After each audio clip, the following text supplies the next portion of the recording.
Bien, hermano, buenas tardes. Dios me los bendiga a todos. En verdad que nos gozamos en poder estar una vez más aquí por este medio para compartir la palabra de Dios a todos los que nos ven y nos escuchan. El título del mensaje que estábamos hablando el día de ayer era "No hay temor de Dios". Y cuando decía "no hay temor de Dios" era de una manera macro, de una manera universal. Se perdió el temor de Dios.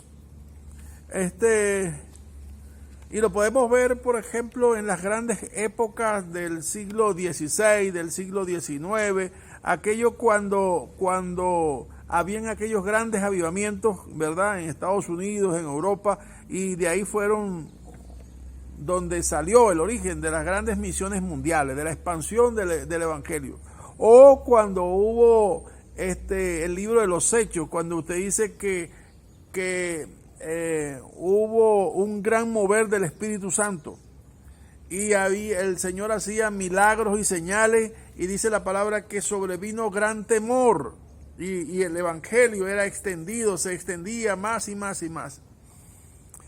Todo eso lo vemos como más que todo como historia. Hoy día, cuando el título del mensaje es "No hay temor de Dios", es porque creo que el diablo ha hecho un trabajo tremendo para que hoy día aún el mundo, que no conoce a Dios, antes por lo menos tenían la imagen distante, aunque sea distante, pero había un cierto respeto o por la religión o por la iglesia o por, ¿me entiendes?, lo que representase de alguna manera lo que era Dios o donde Dios actuaba.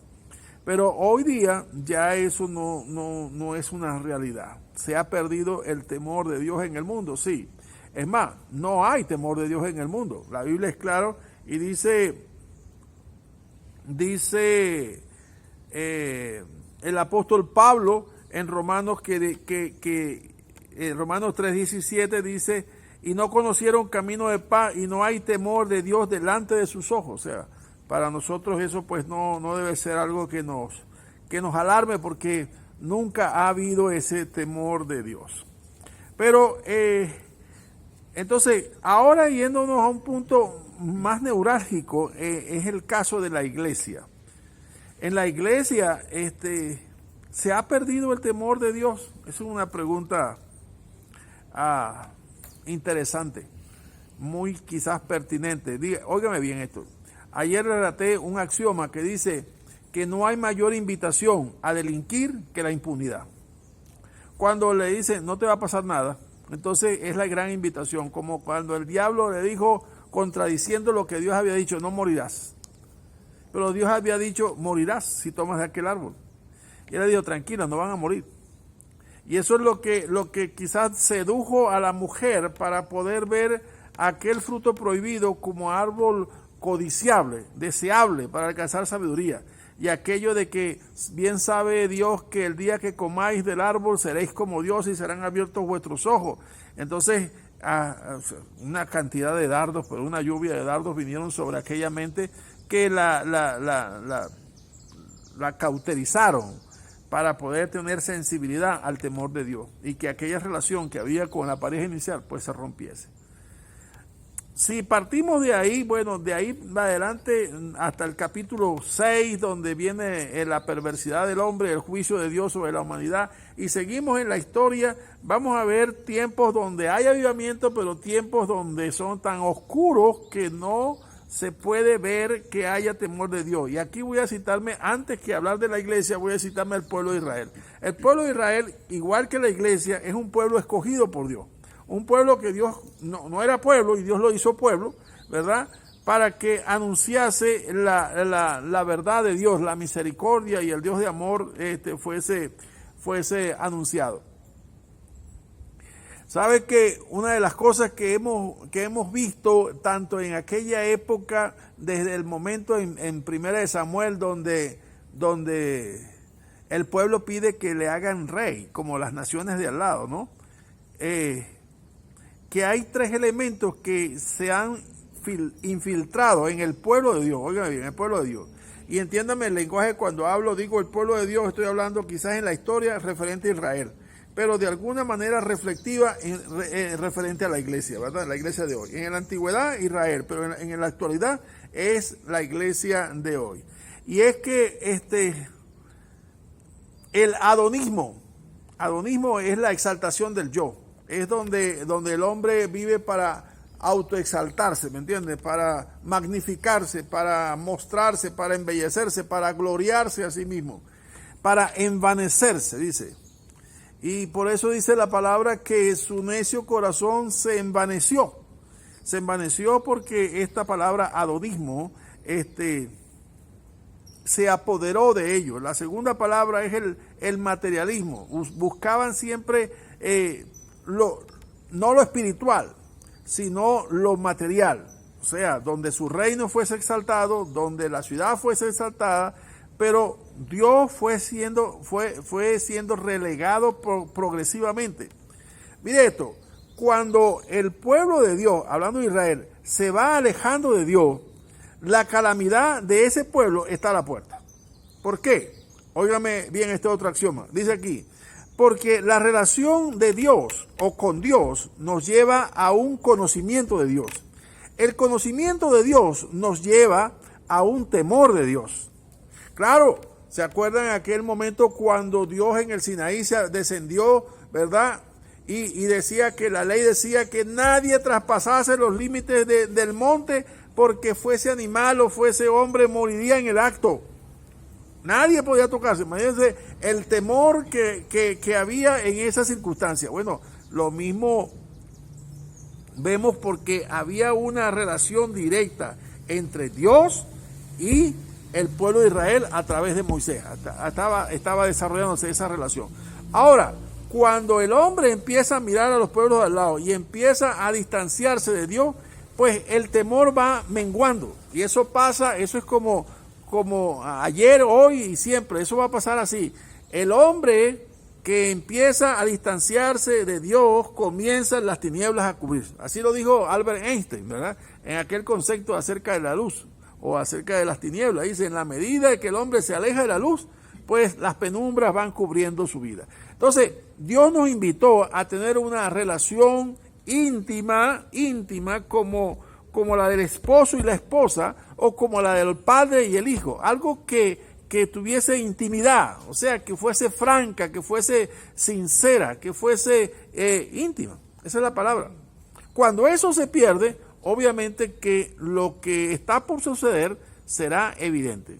¿Qué está por suceder? El pecado está a la puerta, está a punto de llegar a la vida del hombre. Entonces, el adonismo, el materialismo y el otro concepto que se apartaron de Dios fue el liberalismo. El liberalismo es simplemente que fueron relajándose de tal manera que lo que era estricto o lo que era circunspecto dejó de ser estricto y circunspecto. Y eso es lo que está pasando hoy día. Hoy día, cuando nosotros leemos el apóstol Pablo que nos le escribe a Timoteo acerca del perfil o el carácter de los hombres, de los pastores, de los últimos tiempos, de los líderes, vemos que esta gente lo que hace es exaltarse. Bueno, aquí tenemos ejemplos, cantidad de pastores multimillonarios. Y que Dios no nos llamó a ser multimillonarios. Dios nos llamó a ser servidores de un pueblo. Pero muchos hoy día viven con jet privados y mansiones y esa cantidad de cosas. No hay temor de Dios. ¿Sabe por qué? Porque ellos saben que algún día, y si lo ignoran deliberadamente, un día tendrán que presentarse delante de Dios y entregar cuenta de todo eso. ¿Saben? Jesucristo dejó su gloria. Y él dijo así, el Hijo del Hombre no tiene donde recostar su cabeza. O sea, eso no fue lo que buscaba él. Ni que fuese él el centro de la mirada de todo el mundo, ni el materialismo, y mucho menos la relajación. Acuérdense que él dijo, ni una jota, ni una tilde será cambiada de la ley. Él vino no a abrogarla, sino a cumplir la ley. En una oportunidad les hablaba a los hermanos acerca del gran peligro que hay sobre las iglesias. Yo sé que este mensaje va a llegar a muchas personas, pero óigame, póngame atención. el diablo ha desatado demonios. Dice Pablo que no tenemos lucha contra sangre ni carne, sino contra principados, contra potestades, contra gobernadores de las tinieblas. Esa guerra no va contra el mundo, porque ellos vienen del mundo, va contra los escogidos. ¿Y quiénes son los escogidos? La iglesia. Entonces viene contra la iglesia. ¿Cuáles son esos demonios? Demonios de vanidad. Sí, lo banal viene a ser prioritario sobre lo trascendental. Lo vano, lo transitorio, viene a tener más peso que lo eterno. Eso es algo banal. Por ejemplo, el cuerpo que tengo, o cómo luce mi cara, o en qué carro transito, o qué casa tengo, o toda esa cantidad de cosas es banalidad. Acuérdense que el sabio dijo, vanidades, vanidades, todo es vanidad. Todo es transitorio, todo pasa. El mundo pasa y sus pasiones, ¿me entiendes? El cielo y tierra pasarán, o sea, todo va a pasar. Pero la vanidad ha hecho, o el diablo ha hecho que la vanidad se siembre en muchos corazones pensando más en el presente que en lo eterno. La segunda cosa, el segundo demonio que les hablé es el demonio de la mentira. Mire, si algo es abominable delante de Dios es el corazón mentiroso. Una de las cosas con las que nosotros tenemos que luchar permanentemente con ese flagelo de la mentira.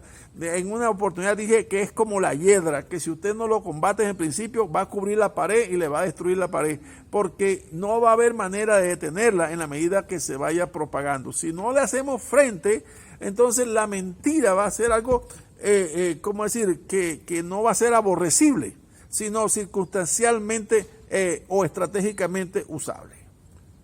Pablo dijo, no mintáis los unos a los otros, entre nosotros, entre la iglesia, no debe haber esa mentira. Y el último es la lujuria, o sea, las pasiones desordenadas. Dice Pablo que para ellos su único Dios es el vientre, o sea, todo lo que es deseos lujuriosos o deseos de comida. O sea, ¿se acuerdan en aquella época cuando los romanos comían para vivir, vomitaban para seguir comiendo y hacían toda esa cantidad de cosas? Porque era algo que vivían de esa sensación del gusto, de lo que querían probar, de lo que querían hacer. Igualmente Corintio o Sodoma y Gomorra y tantos ejemplos de la antigüedad donde vemos en los lienzos que hoy todavía subsisten de cómo esa gente vivía en lujuria. Pues la Revolución Francesa no la antecedió sino un estado totalmente corrompido por la lujuria. Entonces, hoy día, si nosotros no detenemos eso, si nosotros, como decía ayer, si nosotros somos el último bastión, tenemos que dar la pelea hasta el final. Óigame bien, tenemos que dar la pelea hasta el final. ¿Por qué? Porque estos demonios no van contra el mundo, ya lo dije, van contra la iglesia. Y vienen contra la iglesia para destruir el fundamento de la iglesia, que es la familia. Y vienen a infiltrarse dentro de la iglesia de manera sigilosa, de manera silente, de manera subliminal, de cualquier manera. Van a asediar a la iglesia para que en algún momento poder penetrarla y que pierda la imagen, la autoridad, el poder, ¿me entiende? De tal manera que la iglesia ya no hayan hechos poderosos del Espíritu Santo en medio de nosotros y no haya temor de Dios. Seamos una simple ONG. Sabe que eso es una ley aquí en nuestro país. La iglesia no es reconocida como iglesia. Hay una sola iglesia que es reconocida como iglesia, que es la iglesia del Vaticano. Pero las demás iglesias que somos cristianas no son conocidas como iglesias como tal, sino como unas ONG. Y no es así. El mundo podrá decir eso, pero nosotros somos la iglesia de Cristo. Así que, en primer lugar, entonces, no hay temor de Dios. Y no hay temor de Dios porque no hay conocimiento de Dios. Decía ayer que el salmista decía, la iniquidad del impío me dice al corazón. Cuando yo veo al impío, dice, y veo cómo actúa y cómo habla, dice, en ese hombre, en esa persona no hay temor de Dios delante de sus ojos. Ahora, entiéndase el temor de estas dos maneras. El temor como cuando es un temor que produce miedo y el temor cuando es un temor reverente. El temor del mundo que quiere influir sobre el mundo y la iglesia es que anden en miedo, o sea, a un poquito más allá, en pánico. El pánico va a ser la característica para que la gente clame por un Salvador. Ya tú sabes quién es el que va a venir como el Salvador ante ese pánico que quieren producir, bien sea por virus, por pestes, por guerras o por cualquier fenómeno natural que ellos provoquen. Lo segundo, en este primer punto, es que el temor que quiere la Biblia enseñarnos es el temor que honra, el temor que guarda respeto, el temor que glorifica, el temor que busca hacer aquello que agrada a Dios y que evita hacer aquello que a Dios desagrada. Ese es el temor. Veamos, por ejemplo, esa enseñanza que está en este pasaje un poco extenso en Deuteronomio capítulo 6, versículo 1 al 9. Estos pues son los mandamientos, estatutos y decretos que Jehová vuestro Dios mandó que os enseñase, para que lo pongáis por obra en la tierra la cual pasáis vosotros para tomarla, para que temas a Jehová tu Dios, guardando todos sus estatutos y mandamientos que yo te mando, tú, tu hijo y el hijo de tu hijo, todos los días de tu vida, para que tus días sean prolongados. Oye pues, oh Israel, y cuida de ponerlos por obra para que te vaya bien en la tierra que fluye leche y miel, y os multipliquéis como te ha dicho Jehová, el Dios de tus padres. Oye Israel, Jehová nuestro Dios, Jehová uno es. Y amarás a Jehová tu Dios de todo tu corazón y de toda tu mente y con toda tu fuerza. Y estas palabras que yo te mando hoy estarán sobre tu corazón, y las repetirás a tus hijos, y hablarás de ellas estando en tu casa y andando por el camino, y al acostarte y cuando te levantes. Y la atarás como una señal en tu mano, y estarán como frontales entre tus ojos, y las escribirás en los postes de tu casa y en tus puertas. Fíjense esto, ¿no? Dios nos invitó a conocerle. Dios nos ha invitado a conocerle. Cuando Dios le invita a usted, ¿verdad?, para que entre en una relación de padre e hijo, de padre e hija, quiere ser conocido. Nadie puede conocer a Dios por vía propia, por modus propio, no puede. Dice, si el Hijo no lo revelare, nadie puede conocer. Por eso dice en Mateo 11:27, ¿verdad?, que nadie conoce al Padre sino el Hijo, y nadie conoce al Hijo sino el Padre, y nadie conoce al Padre sino el Hijo, y aquel a quien el Hijo lo quiera revelar. No hay otra manera. Así que, hermano, mire, antes de los mandamientos, del gran mandamiento, amarás a Jehová tu Dios con todo corazón, hay un mandato que está aquí: teme a Jehová y dice, hónrale, porque Dios quiere que tus días sean prolongados. Uno, que seas prosperado en la tierra que fluye leche y miel, que seas de bendición. Esto fue el mandamiento, pero esto no fue la realidad del pueblo. Esto no fue la realidad del pueblo porque ellos se apartaron y no tuvieron temor de Dios para hacer lo malo. La pregunta que uno se hace es, ¿hubo temor de Dios en el pueblo de Israel? No lo hubo. Si usted ve cómo fue el transitar desde que entraron a Canaán hasta el día de hoy, todo ha sido una guerra, todo ha sido una tragedia. Han caído más tiempo en cautividad.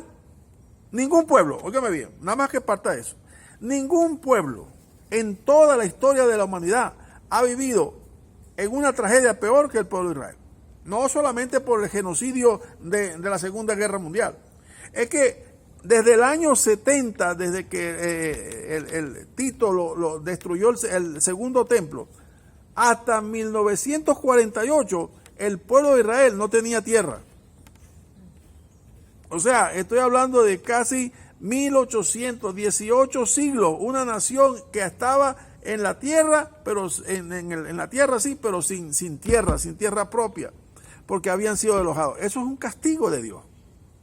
Y ahí vinieron 5 imperios: el imperio asirio, el imperio babilónico, el imperio medo-persa, el imperio griego, el imperio romano. Todos hicieron de ellos lo que quisieron, porque siempre ellos se alejaban de Dios.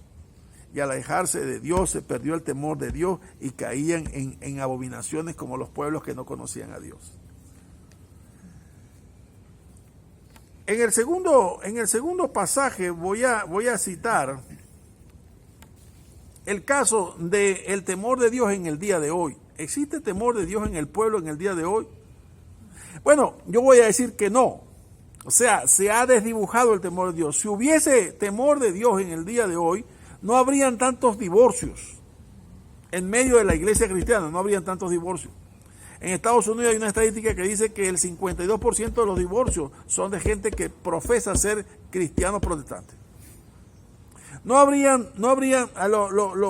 matrimonios estarían blindados. Y como decía ayer, la palabra divorcio sería anatema. Eso no se habla aquí. ¿Por qué? Por el temor que tengo de Dios. ¿Por qué? Porque si yo tengo que dejar a mi esposa o yo tengo que dejar a mi esposo, dice la esposa, dime la causal del divorcio. Y usted va y se presenta delante del juez y dice, no, está bien, está justificado. Pero cuando se presente delante de Dios, ahí le va a decir, por la dureza de tu corazón, por eso te divorciaste.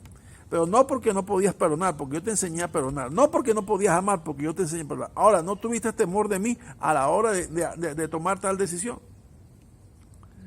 No hay temor de Dios. Si hubiese temor de Dios, nuestras jóvenes se casarían vestidas de blanco porque son puras.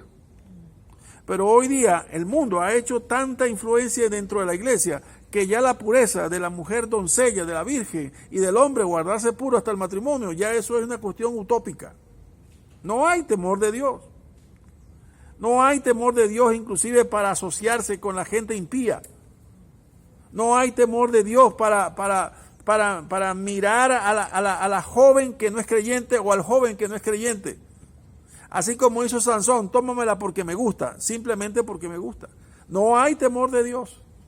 Óigame bien, hoy día no vemos hechos como Ananías y Zafira que mueren en el acto ante la presencia de Pedro, porque mienten al Espíritu Santo. Pero vendrá un día, óigame bien, donde todos tendremos que comparecer delante de Dios. Amén. Y si perdemos totalmente el temor de Dios, seremos como una fortaleza sin puerta. ¿Se acuerdan? Si no hay puerta, el enemigo puede vulnerar nuestra intimidad. Eso es lo que vamos entonces a recomendar. En Mateo capítulo 10, verso 28, el Señor dice, no temáis a los que matan el cuerpo, mas el alma no puede matar. Temed más bien a aquel que puede destruir el alma y el cuerpo en el infierno. Y en Isaías 8, 12 y 13. No llaméis conspiración a todas las cosas que este pueblo llama conspiración, ni temáis lo que ellos temen, ni tengáis miedo. A Jehová de los ejércitos, a Él santificad, sea Él vuestro temor y Él sea vuestro miedo. ¿Está oyendo? Mire, ahí el profeta le está diciendo al pueblo, no tengan los miedos que el mundo tiene. El mundo está lleno de miedo, ¿verdad? Y corre como empujado por esos miedos. Y dice, ese no es el miedo que usted debe tener. Que si el virus, que si la guerra, que si la peste, que si la vacuna, que si no me vacuno, que si hago esto, que si me ponen el sello, que si... Todos esos miedos, no, eso no deben ser los que pesen más en nuestro corazón. Dice, lo que debe pesar en nuestro corazón es que por nada del mundo se pierda mi relación con Dios. Amén. Que lo que yo vaya a hablar no lo ofenda. Que lo que yo vaya a hacer no lo lastime, sino que lo que yo vaya a decir lo honre y que lo que yo vaya a hacer lo glorifique. Amén. Ese es el temor que yo debo ejercitarme en eso. No en los temores que el mundo dice, lo que ellos piensan que es miedo o es temor. No, esos no son nuestros temores. Finalmente yo quiero dejar este texto. Sofonías 2:3 dice, buscad a Jehová, todos los humildes de la tierra, los que pusiste por obra sus juicios.